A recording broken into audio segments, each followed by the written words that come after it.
Hello అందరికీ. I hope మీరందరూ బాగున్నారు. అండ్ వీకెండ్ కికెన్ మేబీ అందరింట్లో చికెన్, మటన్ చేస్తున్నారుండొచ్చు. కానీ మేము ఈసారి గుడ్డు పులుసు చేసుకున్నామనమాట. ఈ గుడ్డు పులుసులో నేనొక స్పెషల్ ఇంగ్రీడియంట్ ఏసిన. మనం సౌత్ ఇండియన్స్ ఎట్లయితే డ్రై కొబ్బరి కానీ, లేకపోతే ష్రెడెడ్ కొబ్బరి ఏసుకుంటామో, సేమ్ అట్లానే శ్రీలంకన్స్ కోకోనట్ మిల్క్ ఏసుకుంటారు ప్రతి దాంట్లో ఫర్ ష్యూర్. మనం అంత రెగ్యులర్‌గా ఏసుకోము. కొన్ని మెయిన్ డిషెస్‌లో ఏసుకుంటాం. సో, నా ఫ్రెండ్ ఇక్కడ ఒక శ్రీలంకన్ ఉంది.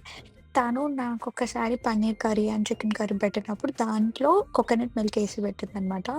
దాని టెక్స్చర్ చాలా డిఫరెంట్ అండ్ క్రీమీగా వచ్చిండే. నాకు చాలా నచ్చింది. సో, నేను గుడ్డు పులుసు చేసేటప్పుడు సరే కొంచెం ట్రై చేద్దామని ఏసా. కానీ మరీ ఎక్కువ ఎయలేదు coconut milk. Next time for sure ఎక్కువేస్తా బికాస్ ఫ్లేవర్ చాలా బాగుండే. ఆ క్రీమీనెస్ కూడా మంచిగా అనిపించిందనమాట. సో, మీకు నా వీడియోస్ నచ్చినట్టయితే please like, share and subscribe. Thank you so much for watching. Bye.